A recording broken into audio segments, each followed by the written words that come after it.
What benefits a society is not who looks like you, but who wants to give you the right to succeed, who wants to protect your freedoms that you came here to America to experience. The right to flourish, to have your children go to any school they qualify for. Not because of the color of skin. As a matter of fact, if you're looking at one party is trying to punish people with success, this idea that everyone's supposed to have an equal outcome is absurd.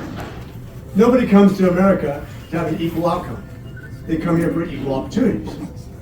Just because you're of one heritage doesn't mean there should be a limited number of school slots. That's insane. Just because you have a history somewhere else doesn't mean that you should be given a law in California that discriminates against you and puts you in a caste system that some of you don't even have anything to do with. So I want you to be careful who you support. I want you to take special consideration when you consider your parties, when you consider your voting, your recruiting, and what you believe in. Because next year I'll have about 14% Indian Diaspora in my district. We have a bill that's about to come to the floor, I hope, and I'm going to ask for your help on this too, because you are an incredible lobbyist for what you want and for the future of America. India is one of the fastest growing economies in the world. Its exports are growing fast, but its greatest exports were you, Indian Americans. They are India's greatest export. Let me just tell you a little bit about you, just in case you were wondering. I looked at the recent census in 2020 May. Indian Americans are the fastest growing ethnic minority in this country. They are the most prosperous ethnic group in this country. They are the best educated ethnic group in this country. And they are some of the best looking people you'll ever see. That was not in the Wikipedia entry. I'm a little biased. But the main point is this. You numbering more than 4 million people and growing. Another aspect of our people-to-people ties is the growing number of students from India in the United States. So last year, India became the second largest source of international students in the United States, with almost 270,000 Indians pursuing higher education in the United States. The U.S. Embassy and consulates across India issued over 140,000 student visas in 2023, which was an all-time high. Speaking of visas, people-to-people ties between our two countries mean that we have very high demand across all the visa categories. We have dedicated significant resources to lowering appointment wait times in India, and we're committed to providing our staff at our embassy and consulates with the tools, resourcing, and support they need to maintain progress that has been made over the last few years.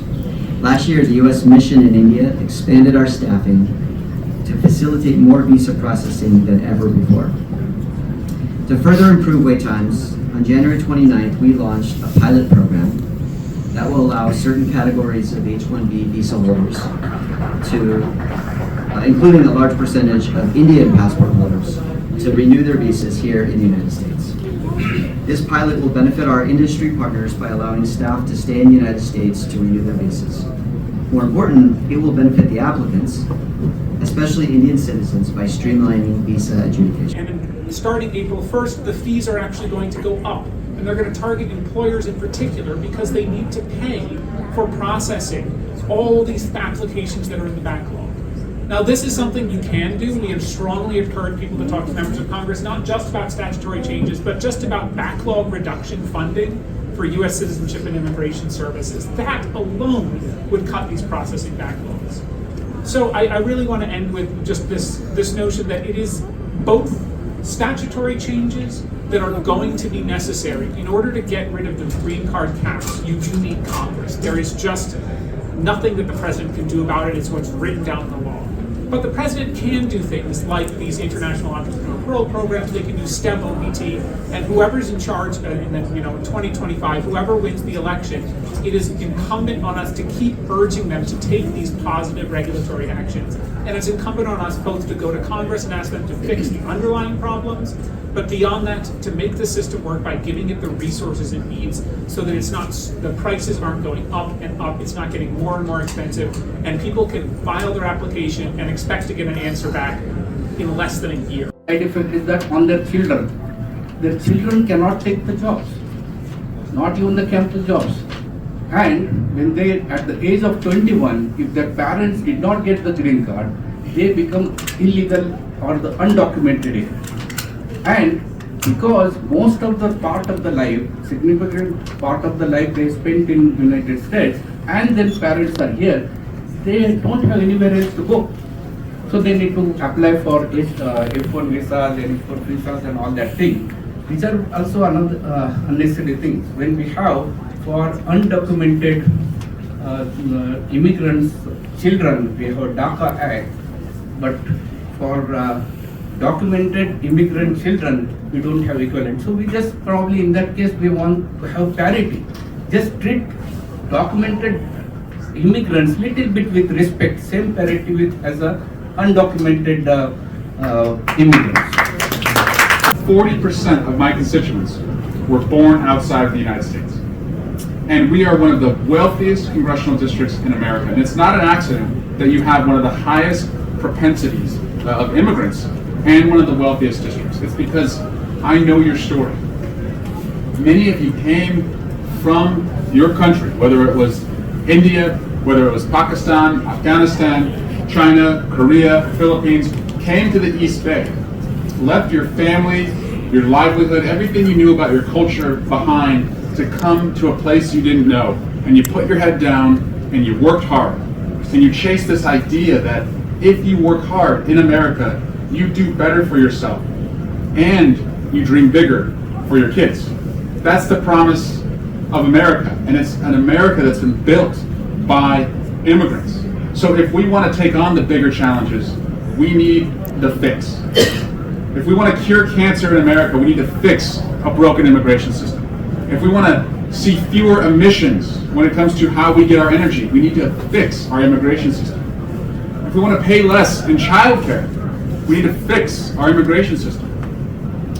If we want to see more better paying jobs in America, we need to fix our immigration system. For the employees, they are stuck with one employer, and then when they have to move to another employer, they have to start all over again for whatever reason.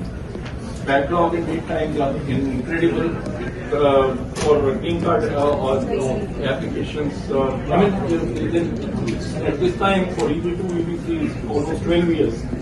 It has impact on their families.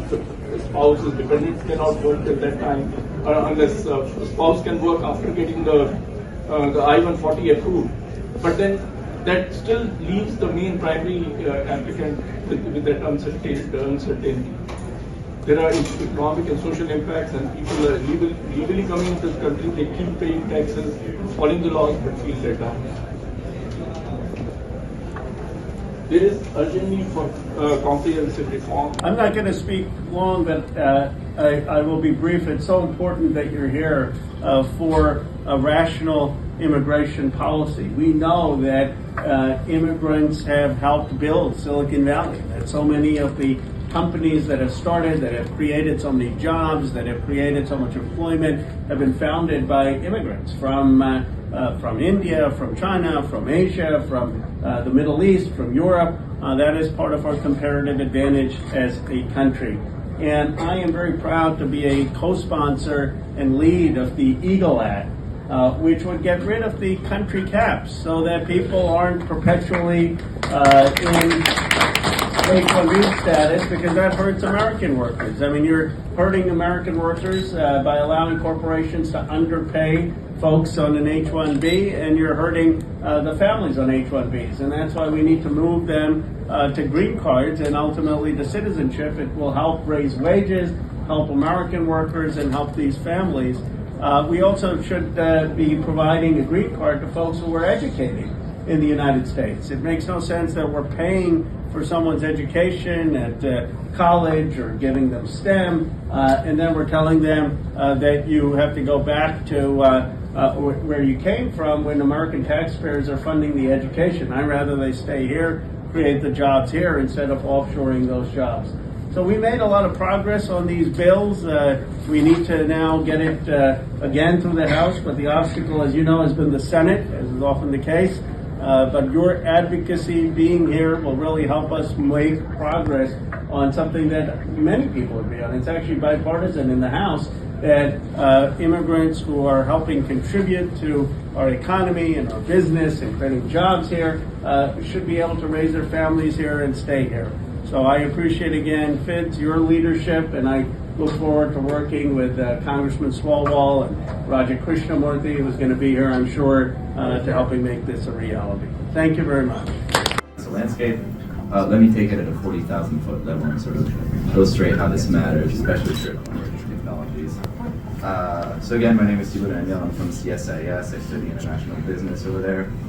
I do want to extend my gratitude to Khanderao and the rest of his team for having me here, and for all of you for being in this event. In the words of Secretary Tony Blinken, the post-Cold War world order is over, and now an era of intense global competition is underway. And at the heart of that competition is technology.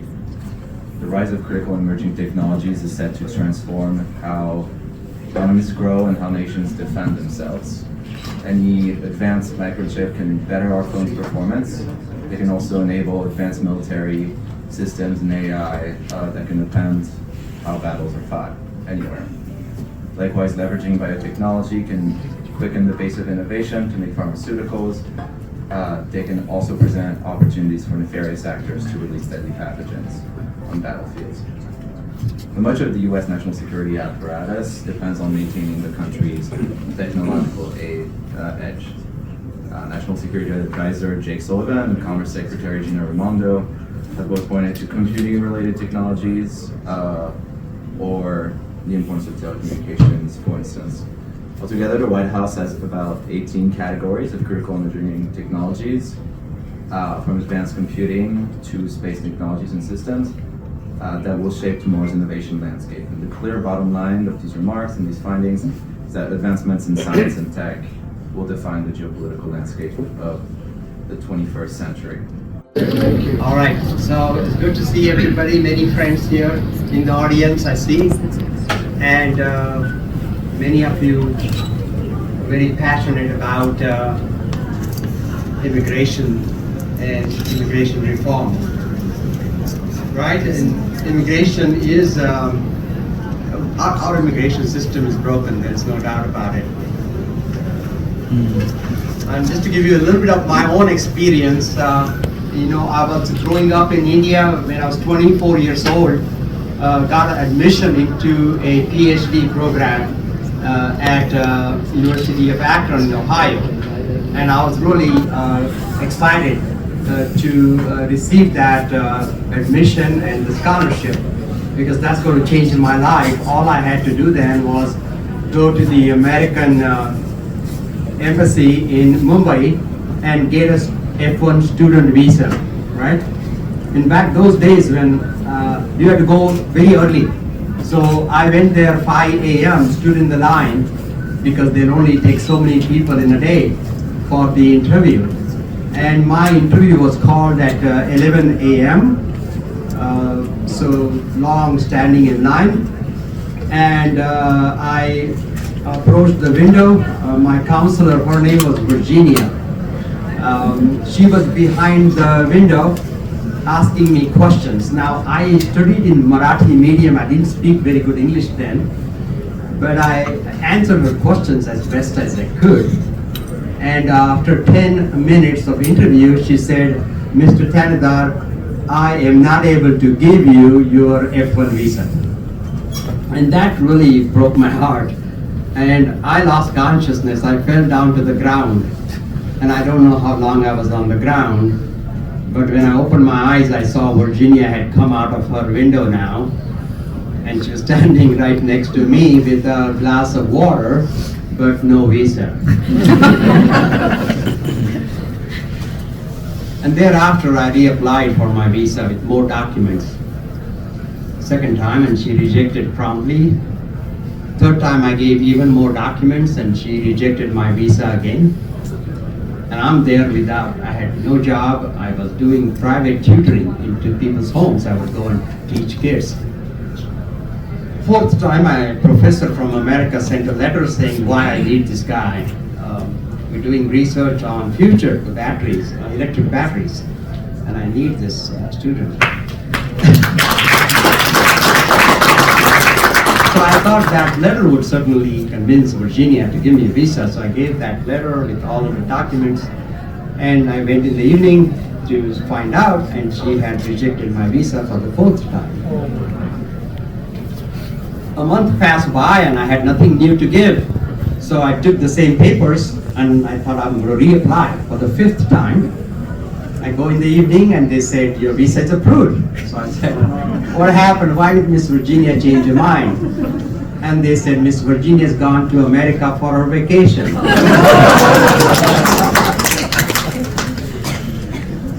And somebody else looked at your papers and they thought they were perfect.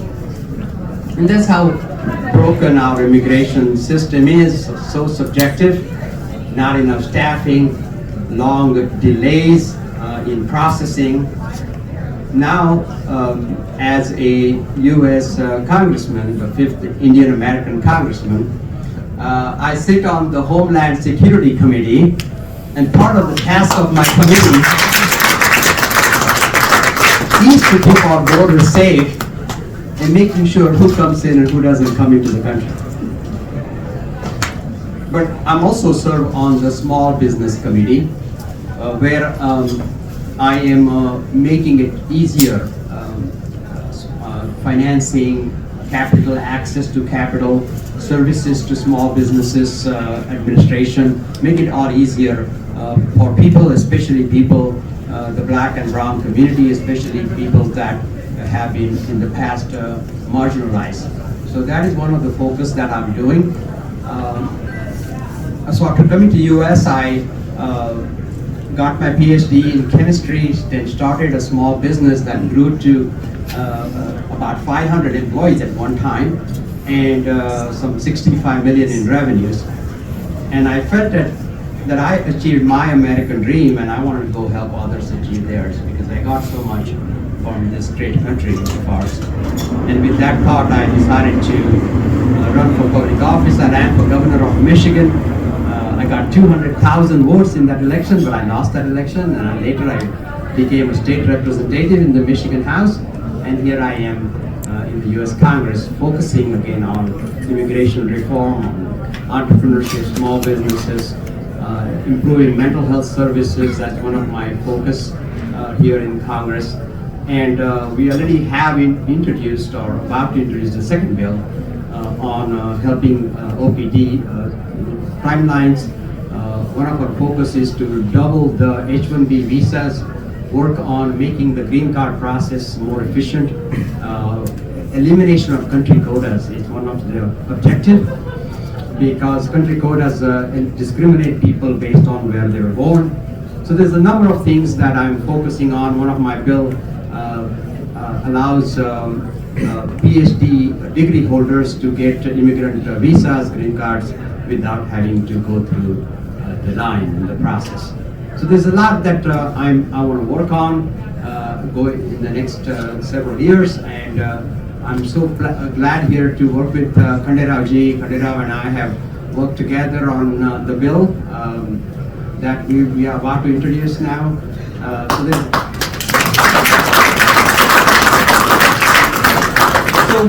So reach out to my office, is thanedar.house.gov, and if you have specific issues, questions, concerns, or ideas that will help and make our system better.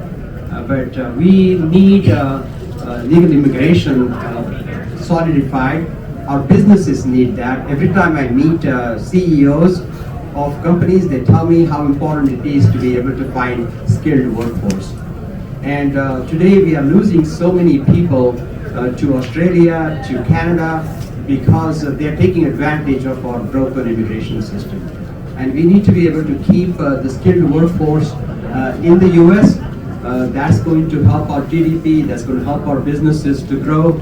and that's going to create more American jobs. So I think it's the best interest of the United States to continue to welcome immigrants and make it easier. I think current system is so stressful to the employees and their families. So that's really what I'm focused on. But thank you all for your passion. Thank you all for what you do, and I appreciate it.